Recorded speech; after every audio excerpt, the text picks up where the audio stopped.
সুন্নাহকে যদি আমরা জিজ্ঞেস করি, বিশ্বনবী রেখে যাওয়া সুন্নাতে যদি আমরা একটু তালাশ করি, একটু স্ক্যানিং করি, একটু চোখ গোলাই, তাহলে সুন্নাহ আমাদেরকে বলে বেশি বেশি নফল ইবাদত করো আর আল্লাহর নৈকট্য হাসিল করো। সুবহানাল্লাহ পড়বেন না? কোরআন বলেছে সেজদায় লুটিয়ে পড়ো। যা যা বললাম আমি ওঠার আগে জিজ্ঞেস করে আবার শুনে যাব, কারণ আমি মনে করি এটা ক্লাস। এটা কি ক্লাসে পড়া দেওয়া নেওয়া আছে না নাই? এতক্ষণ পড়ানোর পরে জিজ্ঞেস করার দরকার আছে না নাই? কোরআন বলছে কি আর সুন্নাহ কি বলে? নফল ইবাদত। আওয়াজ করে বলতে হবে, সুন্নাহ কি বলে?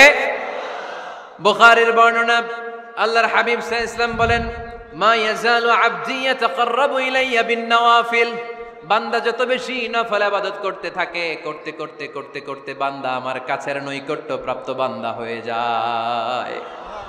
হাত্তা উহিব্বাহু, এরপর আমি আমার বান্দারে এত ভালোবাসি, কুনতু সামআহুল্লাযী ইয়াসমাউ বিহি। বান্দা যখন শুনে সে তার নিজের কান দিয়ে শুনে না, আমি আল্লাহর কানে শুনে। কুনতু বাসরাহুল্লাযী ইউবসিরু বিহি। বান্দা যখন দেখে নিজের চোখে দেখে না, আমি আল্লাহর চোখে দেখে। ওয়ায়াদাহুল্লাতী ইয়াবতিশু বিহা। বান্দা যখন কিছু ধরে বান্দার হাতে ধরে না, আমি আল্লাহর হাতে ধরে। ওয়ারিজলাহুল্লাতী ইয়ামশি বিহা। বান্দা যখন হেঁটে যায় ওর নিজের পায়ে হাঁটে না, কেমন যেন আমি আল্লাহর পায়ে হাঁটে। আওয়াজ করে বলতে হবে আল্লাহু আকবার। মানে আল্লাহ বুঝাতে চাইলেন আমি তখন তার কান হয়ে যাই, আমি তখন তার চোখ হয়ে যাই, আমি তখন তার হাত হয়ে যাই, আমি তখন তার পা হয়ে যাই। আমার আর তার মাঝে আর কোনো ফারাক থাকে না, সে আমার একেবারে নিকটে চলে আসে। আওয়াজ করে পড়েন সুবহানাল্লাহ। তাহলে বান্দা যখন নফল ইবাদত করে তখন বান্দার হাত আর বান্দার হাত থাকে না, ওইখানে আল্লাহর হাত যুক্ত হয়ে যায়। বান্দার পা থাকে না, সেখানে আল্লাহর পা যুক্ত হয়ে যায়। বান্দা যখন দেখে নিজ চোখে দেখে না, আল্লাহর দৃষ্টিশক্তি সেখানে যুক্ত হয়ে যায়। চিল্লায় বলেন ঠিক কি না? এজন্য নফল ইবাদত করতে রাজি আছেন তো? সুনানে তিরমিজির বর্ণনায় আল্লাহর হাবিব সাল্লাল্লাহু আলাইহি ওয়াসাল্লাম বললেন, হাদিসে কুদসি, কিয়ামতের দিন বান্দার যখন ফরজে ঘাটতি হবে, কিসে ঘাটতি হবে? ফরজে। আল্লাহ পাক বলবেন, উনজুরু হাল্লি আবদি মিন তাতাওয়ু। ও ফেরেশতারা দেখো তো আমার বান্দা নফল করছে কিনা। ফরজে যেহেতু তার ঘাটতি, দেখো তো আমার বান্দার কোনো নফল ইবাদত আছে কিনা। ফেরেশতারা বলবে আছে। আল্লাহ বলবেন তাহলে ফরজগুলার যেহেতু ঘাটতি, নফল থেকে কিছু এনে ফরজে বসাই দিয়ে ওগুলোর ফরজ বানায় দাও। এজন্য নফল ইবাদতের দরকার আছে না নাই? ফরজ তো করাই লাগবে, এটা কম্পালসারি, এটার মাফ নাই, এটা অব্লিগেটরি। নফল করে আল্লাহর কাছে যাওয়া যায়। নফল হচ্ছে ওভারটাইম। নফল ইবাদত কেমন? আওয়াজ করে বলেন। তাহলে কোরআনের আলোকে আমরা জানলাম যে আল্লাহর কাছে যেতে হলে কি করতে হয়? সেজদা দিতে হয়। আর সুন্নাহর আলোকে আমরা জানলাম আল্লাহর কাছে যেতে হলে কি করার মাধ্যমে কাছে যেতে হয়? আওয়াজ করে বলেন। নফল ইবাদত করতে রাজি আছেন সবাই? সবচাইতে শ্রেষ্ঠ নফল ইবাদত হচ্ছে কোরআনের তেলাওয়াত, ঠিক কি না? আল্লাহর হাবিব সাল্লাল্লাহু আলাইহি ওয়াসাল্লাম বললেন, নফল ইবাদতের মাধ্যমে আল্লাহর কাছে যেতে চাও, নৈকট্যপ্রাপ্ত বান্দা হতে চাও, আফদলুল ইবাদাতি তিলাওয়াতুল কোরআন। সবচাইতে যত নফল ইবাদতের লিস্ট হতে পারে, এই লিস্টে র্যাঙ্কিং এ 1 নাম্বার থাকবে কোরআনের তেলাওয়াত। এই কোরআন তেলাওয়াত করতে রাজি আছেন তো? তাহলে কোরআন তেলাওয়াত করব। 2 নাম্বার তাহাজ্জুদের সালাত পড়ব। কিসের নামাজ?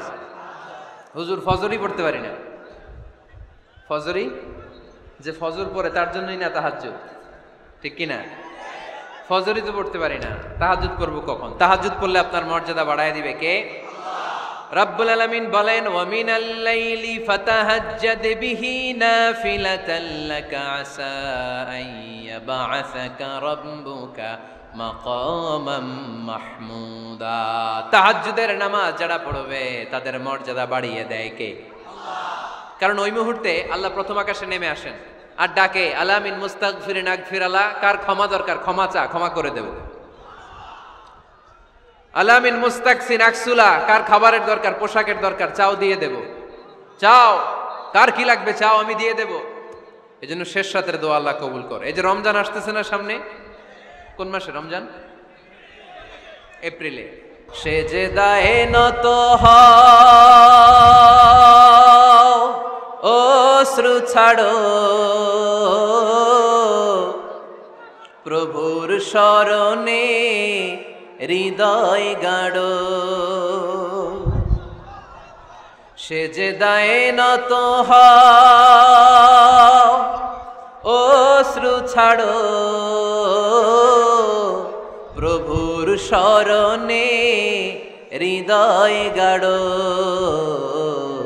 প্রাণ খুলে সব ব্যথা বলো প্রভুকে বলো প্রভুকে রাত কি কেটে যাবে ঘুমে অলসে রাত কি কেটে যাবে ঘুমে অলসে তুমি কি জানবে না তোমার নিজেকে প্রভুকে রাত কি কেটে যাবে ঘুমে অলসে ঠিক কিনা ঘুমে অলসে আমাদের রাত কেটে যায় সেজদা দেওয়ার সময় নাই কখন প্রভুর দরবারে হাজিরা দেব কখন সেজদা দেব আল্লাহর হাবিব সাল্লাল্লাহু আলাইহি ওয়াসাল্লাম বললেন আকরাবু মা ইয়াকুনুল আবদু মির রাব্বিহি ওয়া হুয়া সাজিদ ফাকসিরু ফীহি দুআ তোমরা যখন সেজদায় লুটিয়ে পড়ো তখন তোমরা আল্লাহর সবচাইতে কাছে চলে যাও এজন্য ওই সময় বেশি বেশি আল্লাহর কাছে চেয়ে নাও সুবহানাল্লাহ পড়েন মনের যত আকুতি আছে যত জ্বালা আছে যত বেদনা সেজদায় পড়ে আল্লাহরে বলার দরকার আছে না নাই কারণ কেউ যেটা শোনে না শুনে কে পরীক্ষায় ভালো করতে চান সেজদায় লুটিয়ে পড়ে আল্লাহরে বলেন নেককার স্ত্রী চান সেজদায় পড়ে আল্লাহরে বলেন নেককার সন্তান চান সেজদায় লুটিয়ে পড়ে আল্লাহরে বলেন বিসিএস পরীক্ষায় টিকতে চান সেজদায় লুটিয়ে পড়ে আল্লাহকে বলেন পাসপোর্ট দিয়ে রেখেছেন ভিসা হয় না সেজদায় লুটিয়ে পড়ে আল্লাহরে বলেন মনের যত জ্বালা যত যন্ত্রণা যত আকুতি যত হাহাকার সেজদায় লুটিয়ে পড়ে আল্লাহরে বলেন কারণ আল্লাহর দরবার এমন দরবার এই দরবার থেকে কেউ কোনোদিন খালি হাতে ফিরে না চিল্লায় বলেন ঠিক কিনা কেউ ফিরে না খালি হাতে আল্লাহরে তোর দরবারেতে তাই না পড়েন সবাই কেউ ফিরে না আকরাবু মা ইয়াকুনুল আবদু মির রাব্বিহি ওয়া হুয়া সাজিদ বান্দা যখন সেজদায় লুটিয়ে পড়ে বান্দা আল্লাহর সবচাইতে কাছে চলে যায় এই কথাটা মনে থাকবে আপনাদের সবার আমরা কখন আল্লাহর সবচেয়ে কাছে যাই আওয়াজ করে বলেন যখন আমরা সেজদায় পড়ে থাকি আপাত দৃষ্টিতে মনে হয় সেজদাটা যখন দেই জায়নামাজের উপরে আমার কপালটা পড়ে সেজদাটা যখন দেই মসজিদের টাইলসের উপরে আমার সেজদাটা পড়ে সেজদাটা যখন দেই মনে হয় যে মসজিদের কাপড়ের উপর আমার কপালটা পড়ে কিন্তু বিশ্বনবী বলেন না তোমার কপালটা আল্লাহর কুদরতি পায়ের উপরে পড়ে আকরাবু মা ইয়াকুনুল আবদু মির রাব্বিহি ওয়া হুয়া সাজিদ বান্দা যখন সেজদায় লুটিয়ে পড়ে বান্দা আল্লাহর সবচাইতে কাছে চলে যায় তাহলে কোরআন আমাদেরকে জানালো যদি আল্লাহর প্রিয় হতে চাও সেজদায় লুটিয়ে পড়ো আল্লাহর প্রিয় হতে চাইলে কি করব আওয়াজ করে বলেন কি করতে হবে আল্লাহর হাবিব সাল্লাল্লাহু আলাইহি ওয়াসাল্লাম লম্বা সময় ধরে রাতে সেজদায় পড়ে থাকতেন আল্লাহর হাবিব সাল্লাল্লাহু আলাইহি ওয়াসাল্লামের সাহাবারা সব সময় লম্বা লম্বা রুকু দিতেন লম্বা লম্বা সেজদা দিতেন কিন্তু আমরা রুকুর মধ্যে তাড়াহুড়ো করি সেজদা দিতে যে তাড়াহুড়ো করি এরকম আছে না নাই নিমসার এলাকায় এরকম কেউ নাই আলহামদুলিল্লাহ আপনারা তাড়াহুড়ো করেন করবেন না আমার ভাইয়েরা there is no rushing in সালাহ সালাতে তাড়াহুড়ো নেই there is no hastiness in সালাহ সালাতে কোনো তাড়াহুড়ো নেই সল্লু সালাতান মুআদ্দিআ এমন ভাবে নামাজে দাঁড়াবেন মনে করবেন এটাই হতে পারে আমার জীবনের শেষ নামাজ ঠিক কি না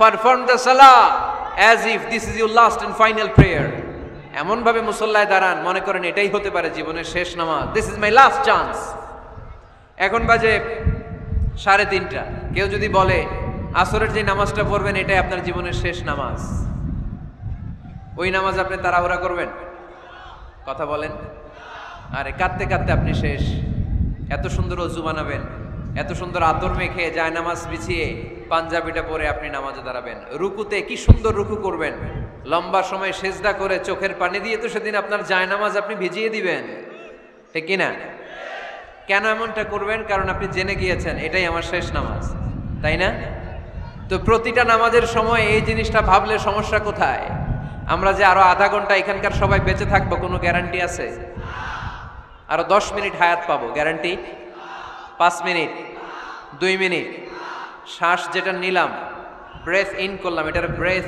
আউট করতে পারবো কোনো গ্যারান্টি আছে তো প্রতিটা সালাতের মুসল্লায় যখন দাঁড়াই এই চিন্তাটা আমাদের মাথায় আসে না কেন যে এটাই আমার শেষ নামাজ? সল্লু সালাতান মুআদ্দিন। আমার প্রিয় কুমিল্লাবাসী ভাইয়েরা, যখনই নামাজে আমরা দাঁড়াবো আমরা ভাববো হতে পারে এটাই আমার জীবনের শেষ নামাজ, এটাই জীবনের, ভাবা যাবে? আর লম্বা চূড়া রুকু করবেন, লম্বা সেজদা করবেন, রুকুতে পিঠটা সোজা রাখবেন। আল্লাহর হাবিব সাল্লাল্লাহু আলাইহি ওয়াসাল্লাম যখন রুকু করতেন পিঠটা থাকতো স্ট্রেট ফরওয়ার্ড, বাঁকাও না উঁচুও না। ওয়াকানা বাইনা যালিক। সাহাবারা বলতেন আল্লাহর হাবিব সাল্লাল্লাহু আলাইহি ওয়াসাল্লামের রুকুর পিঠের উপরে পানি ভর্তি কোনো গ্লাস রেখে দিলে গ্লাসটাও কাঁপবে না, পানিটাও পড়বে না। তার মানে বাঁকা ছিল পিঠ, তাই না? কি ছিল? সোজা। আবার আল্লাহর হাবিব সাল্লাল্লাহু আলাইহি ওয়াসাল্লাম বললেন সবচেয়ে বড় চোর যে নামাজে চুরি করে।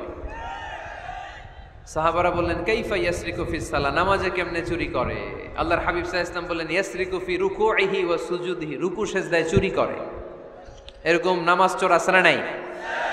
রুকু থেকে সোজা হয়ে দাঁড়িয়ে কয়েক সেকেন্ড আপনি রিল্যাক্স করবেন। প্রথম সেজদা দিয়ে আপনি সোজা হয়ে বসে কয়েক সেকেন্ড রিল্যাক্স করবেন। কি করবেন? রিল্যাক্স। আওয়াজ করে পড়েন সবাই, রিল্যাক্স। নামাজে তাড়াহুড়ো নাই, সালাত হচ্ছে মেডিটেশন, রিল্যাক্স। এক সেজদা দিয়ে বসে আপনি রিল্যাক্স করবেন ধীরস্থির ভাবে, এরপরে দ্বিতীয় সেজদায় যাবেন। অনেকে সেজদা প্রথমটা দিয়ে কোন রকম মাথাটা তুইলেই আবার সেজদায় দৌড় মারে, আছে না নাই? রুকু থেকে স্ট্রেট ফরওয়ার্ড দাঁড়ানোর কথা, দাঁড়িয়ে 1-2 সেকেন্ড রিল্যাক্স করার কথা, ওইটা না করে রুকু থেকে কোন রকম মাথা তুলেই আবার সেজদায় দৌড় মারে, এরকম ডাকাত আছে না নাই? এরাই সালাত চোর।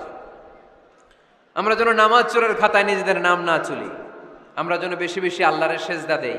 তাহলে কোরআন আমাদেরকে জানালো আমরা যদি আল্লাহর কাছে যেতে চাই কি করতে হবে? বইলা গেছি, খাইয়া ফেলাইছি? আওয়াজ করে বলেন কি করবেন? আল্লাহর হাবিব সাল্লাল্লাহু আলাইহি ওয়াসাল্লাম সব সময় লম্বা লম্বা সেজদায় পড়ে থাকতেন।